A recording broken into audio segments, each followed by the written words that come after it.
Hey everyone. If you have gotten to lecture 17 yet, you'll see that we are calculating gamma with ordinal variables. I am going to walk you through the process of how to calculate gamma and what it means. So I'm going to share my screen. So I have picked two ordinal variables. The independent variable is how much confidence someone has in the elected members of Congress, and our dependent variable is if people think that we're spending too much, too little, or about the right amount of money on welfare. So if you look at our cross tabulation, you'll see that I have the independent variable going across the top, and I've got the dependent variable going down the side. Also notice that the independent variable is in ascending order. So we're starting with no confidence at all, very little confidence, some confidence, a great deal, and complete confidence are our measures. And then the dependent variable is also going in ascending order, too little, about right, too much. So both of our variable measures are going in the same direction.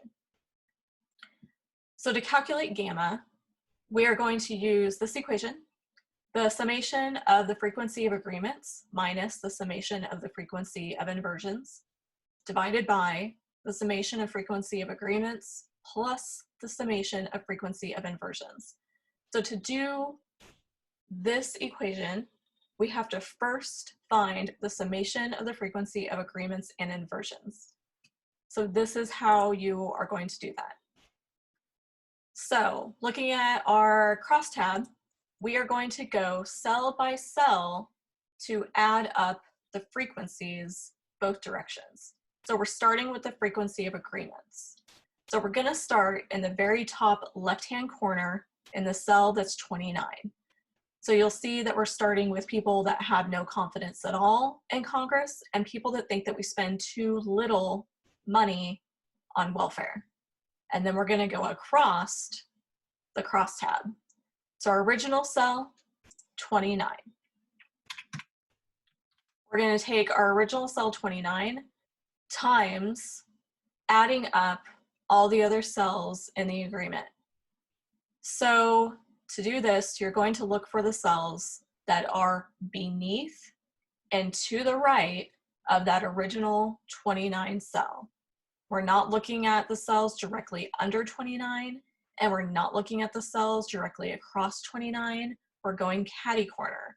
We're also not including the total rows and columns. We're just looking at the frequency inside the crosstab. So if we go catty corner from 29 to the right and under, our first cell is 85. So we're going to add 85, and then we're going to keep going across. 123, 20, and 7. And then we're going to go back down. Under that 85 is 124, 121, 9, and 4. So now we've ran out of cells. There's nothing else left that's beneath and to the right of that 29. So we're going to close out our equation. And from algebra, we know that we want to add up the numbers within the parentheses first. So 85 plus 123 plus 20 plus 7 plus 124 plus 121 plus 9 plus 4. So we get 493, and we're going to times 493 by that original cell 29. And we get 14,297. So now we've done the first pair. We're going to move across the crosstab. So we're going to go to the next cell to the right. So 29. Now our next cell is 79. So we're going to put our original cell number, 79. And now we're looking for the cells that are beneath and to the right of that 79. So we're going catty corner, and we're getting the 123. 123 plus 20 plus 7. Then we're going to go back down. What's under 123 is 121 plus 9 plus 4. We ran out of cells. We're going to close our equation. We'll add up the numbers inside the parentheses. 284, and we're going to times that 284 by our original cell number, 79, and we get 22,436. We're going to go across the crosstab and keep doing that. So 79, what's next to 79 is 65. So 65, we would times by adding up 20 and 7 and 9 and 4. And then again, we've got 5.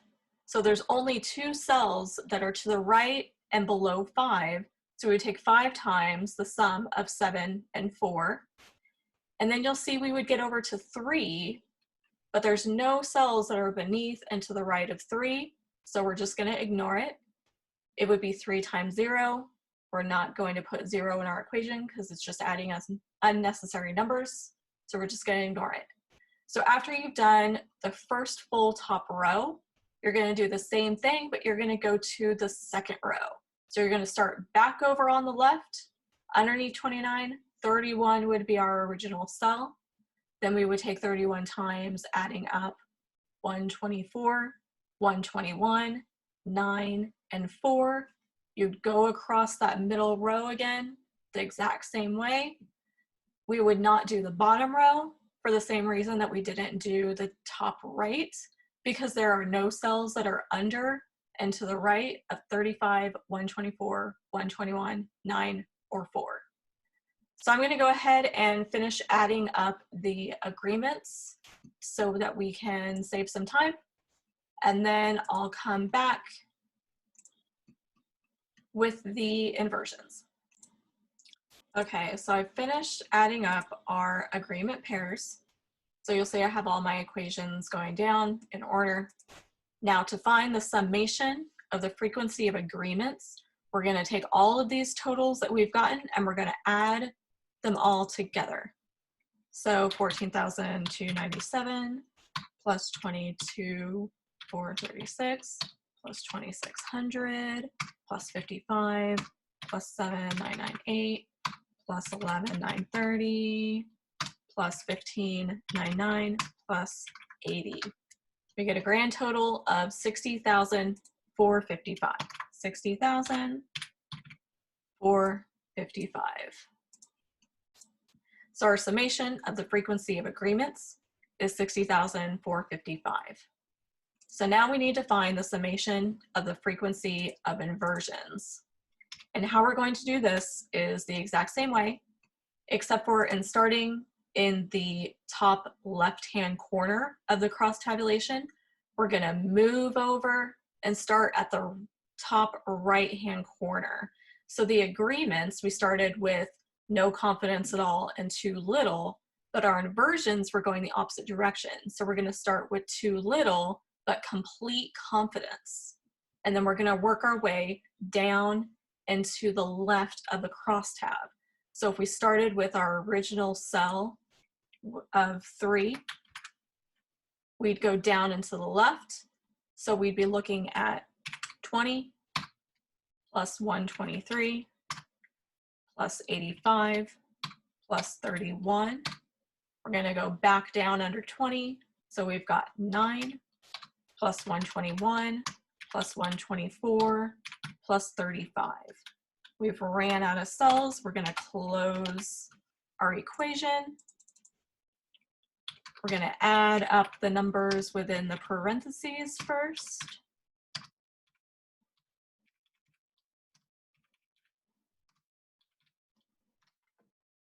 .548, we're going to times 548 by that original cell number 3, and we get 1644. Exact same process as the first time, but instead of going lower and to the right, this time we're going lower and to the left. I'm going to go ahead and finish adding up the inversions, and then we will come back and I'll show you what we do with the agreements and inversions. Okay, so I've added up the inversions. So we're going to do the same thing as the agreements. We're going to take all of these totals and we're going to add them up together. So 1644 plus 2595, 17875, 5214, 2023, 5600, 19557 plus 2975. Grand total of 57,483. So our summation of frequency of agreements equals out to 60,455, and our summation of the frequency of inversions equals out to 57,483. So we're going to plug these numbers into our original equation. So we're going to take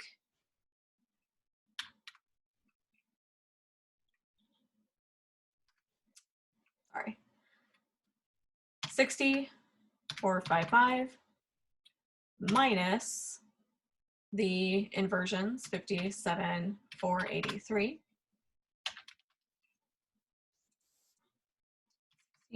455 minus 57.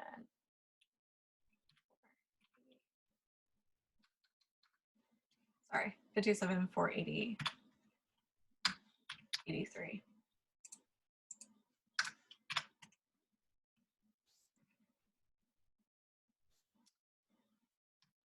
And we're going to get 2,972. So the numerator of our division is 2,972. Now to get the denominator, we're going to do the agreements plus the inversions. So we're going to take 60,455 plus 57,483.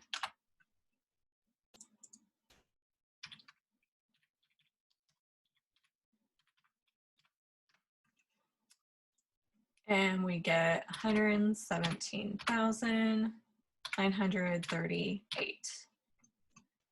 Okay, so now we have our numerator and our denominator. So we're going to take 2,972. We're going to divide 117,938. And we get a grand total of 0.025 rounding. So our gamma equals 0.025. So what does this number mean? We're going to come over and look at our table of the coefficient range strength. So you can see that if our gamma number falls between 0.01 and 0.3, it means that we have a weak correlation. 0.31 to 0.6 is a moderate correlation, and 0.61 to 1.0 is a strong correlation. So 0.025 falls within that first range. It's not even 0.1, so it's definitely under 0.3. So we know that the relationship between the confidence that our population had in Congress and what they thought about the amount of money we were spending on welfare, that there is a weak correlation.